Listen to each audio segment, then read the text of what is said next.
Sir आज आप यहाँ पर आ रखे हैं, पहले अपना परिचय दीजिए।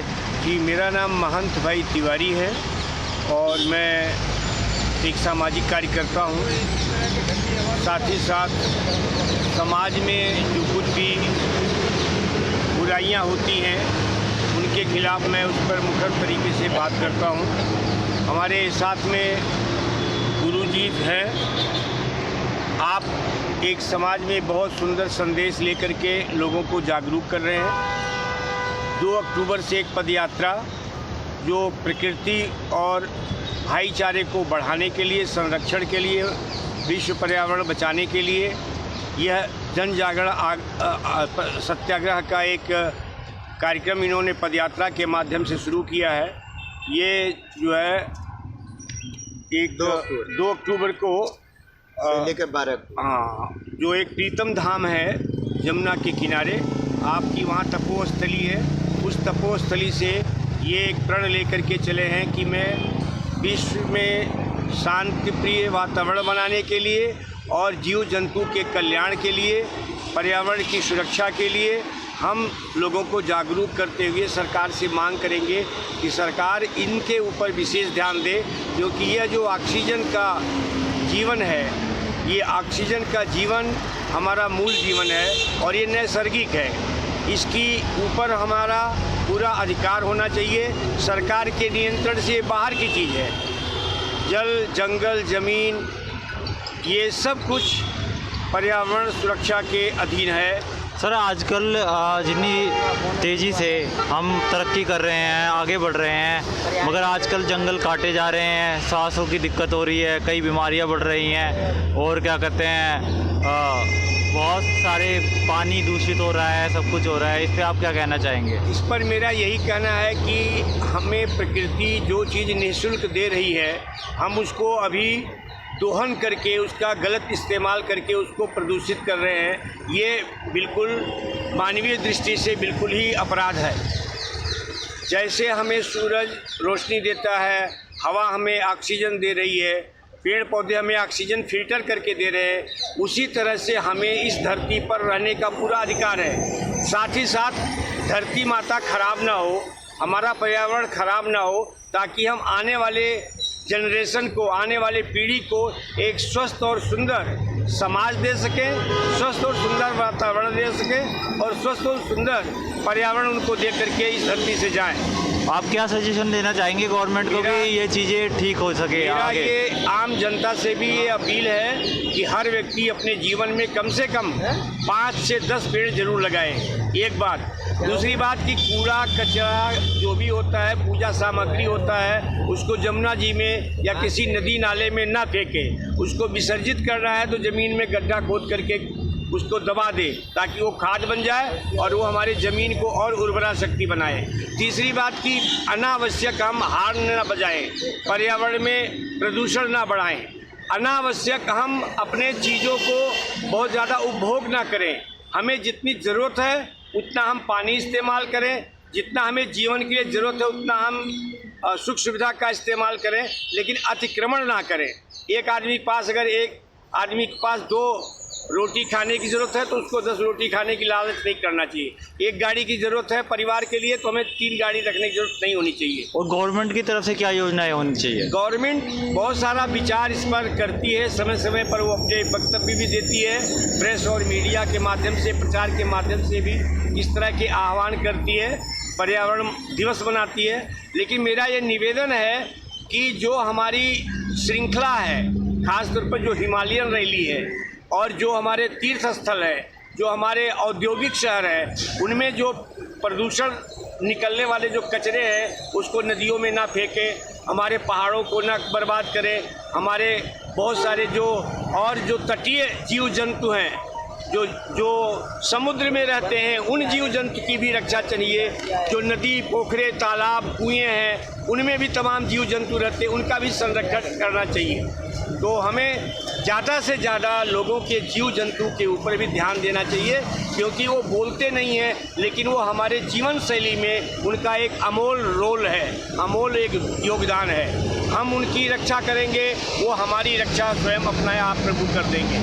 तो सर यहाँ पर ये जो आपकी यात्रा निकल रही है 12 दिनों तक का जो आपका ये है, आप इसमें जुड़े हुए हैं। हाँ जी। तो कैसी रणनीति रहेगी इसको आगे बढ़ाने के लिए? ये देखिए, ये प्रथम चरण की यात्रा महाराज जी के नेतृत्व में अपने साथियों को लेकर के ये 2 अक्टूबर को वहाँ से चले हैं। यमुना जी के क्लेब पर इनको वहाँ पर रोका गया था, वहाँ पर ये विश्राम किए। वहाँ पर जो वहाँ के व्यापारी वर्ग है, जो और लोग आए, अपना संदेश इन्होंने प्रवचन दिया, संदेश दिया, उनको जागरूक किया। अब सरकार ने 3 दिन से यहाँ पर इनको ठहरने का मौका दिया है, क्योंकि ये एक स्वस्थ वातावरण में रहना चाहते हैं। ये प्रकृति की गोद में बैठना पसंद करते हैं, इसलिए शोरगुल से दूर यहाँ पर इन्होंने ये अपना एक बैठक लगाई है। ये चौपाल यहाँ पर लगा करके आने जाने वाले लोगों को जागरूक कर रहे हैं, और आने वाले दिनों में जब तक इनको और 2-3 दिन जो मौका होगा उस पर ये आगे चल के जाएंगे, और दूसरे चरण में क्रमबद्ध तरीके से दिल्ली के तमाम विभिन्न क्षेत्रों में जाएंगे और लोगों को जागरूक करेंगे। ठीक है, आप इन चीज़ों को लेकर? सर, हमारी तो गुरुजी से पहली बार मुलाकात हुई है कल, और गुरुजी का जो काम है वो हमें अच्छा लगा। चाहे इस देश की सरकार को अच्छा ना लगा हो, चाहे इस देश के नागरिकों को अच्छा ना लगा हो, मुझको अच्छा लगा। तो इनके इस काम में जो मेरे से सहयोग हो सकता उसके लिए मैं इनके साथ बैठ गया हूँ। और आपको सरकार, वही सरकार और भी इस देश का आम जन इस चीज़ के लिए, सोच विचार के लिए कभी भी इस भौतिक संसाधनों में इतना बिजी, इतना उसमें बिजी हो गया है कि वो प्रकृति के पर्यावरण, वो तो अपना काम ठीक कर रहा है, लेकिन मानव जीव जो है ना उसको उजाड़ने में लगा हुआ है। चाहे वो फिर वो सरकार हो, चाहे वो फिर आम आदमी हो। अगर सरकार ने कहीं पे पर्यावरण के कुछ जंगल भी संरक्षित किए हैं तो वहाँ पर बहुत बड़े तादाद में पेड़ों को काटने का दोहन हो रहा है, वहाँ पर बड़ी बड़ी खदानें चल रही हैं। चाहिए गवर्नमेंट को महीने मिल रहे हैं, और कौन कर रही है? जनता ही कर रही है। तो इसलिए हम लोग जो है प्रकृति के पर्यावरण से, संरक्षण से भटके हुए लोग हैं, और कम से कम गुरुजी याद दिला के उस चीज़ को याद दिला रहे हैं हमें। बहुत बड़ा महान कार्य है इनका। अभी थोड़े दिन पहले कोरोना में ऑक्सीजन ढूंढ रहे थे, ऑक्सीजन की प्रॉब्लम हो रही थी, लोग बड़े वाक करने लग गए थे कि गाड़ी घोड़े का प्रदूषण भी कम हो जाए, और चंद दिनों में भूल गए। और कोरोना में इसकी जड़ पी लो, इसके पत्ते उबाल के पी लो, संरक्षण किसी ने नहीं किया।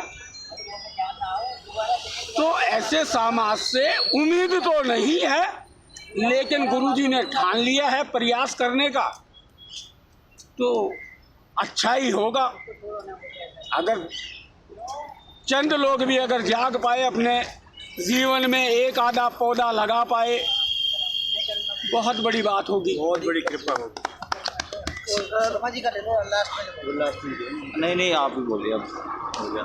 हाँ सर, बताइए कि आप ये यात्रा लेके निकले हुए हैं, क्या क्या समस्याएं हैं और क्या क्या मुद्दों पे दिक्कतें आ रही है आपको अपनी मांगे पूरी करने के लिए? देखिए, मैं हरिदास बाबा प्रीतम धाम पीटा सिद्धेश्वर प्रीतम धाम से इस यात्रा को आरंभ किया है, और मेरा प्रकृति पर्यावरण संरक्षण यात्रा प्रथम चरण की है। और ये इस चरण में जो भी मेरा साथ दे रहे हैं, मैं उनका हृदय से धन्यवाद करता हूँ, क्योंकि दिल्ली जैसे शहर में समय निकालना बड़ा मुश्किल है। मैं आपको एक बात बताना चाहता हूँ कि आने वाले समय के अंदर कार्बन की मात्रा बढ़ने वाली है, कार्बन डाइऑक्साइड की मात्रा बढ़ने वाली है।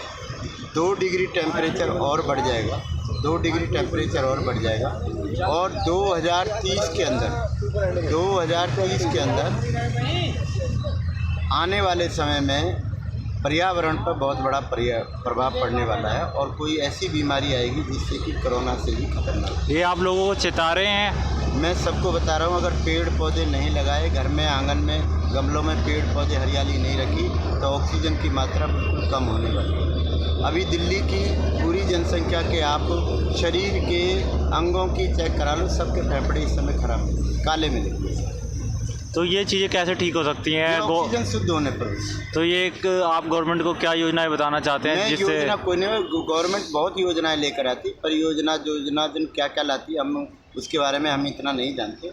मेरी सरकार से ये प्रार्थना है कि जो शिक्षक हैं, महामंडलेश्वर हैं, मंदिर हैं, प्रवचन करने वाले हैं, जितने भी संस्थाएं धार्मिक हैं, जितने भी स्कूल हैं, इंस्टीट्यूट हैं, बड़े बड़े टेक्नोलॉजी IIT हैं, विश्वविद्यालय हैं, उन सब में एक सिस्टम रखाएं कि जो भी बच्चा परीक्षा में पास होगा वो 5 पौधे लगाए। ये मेरी डिमांड है।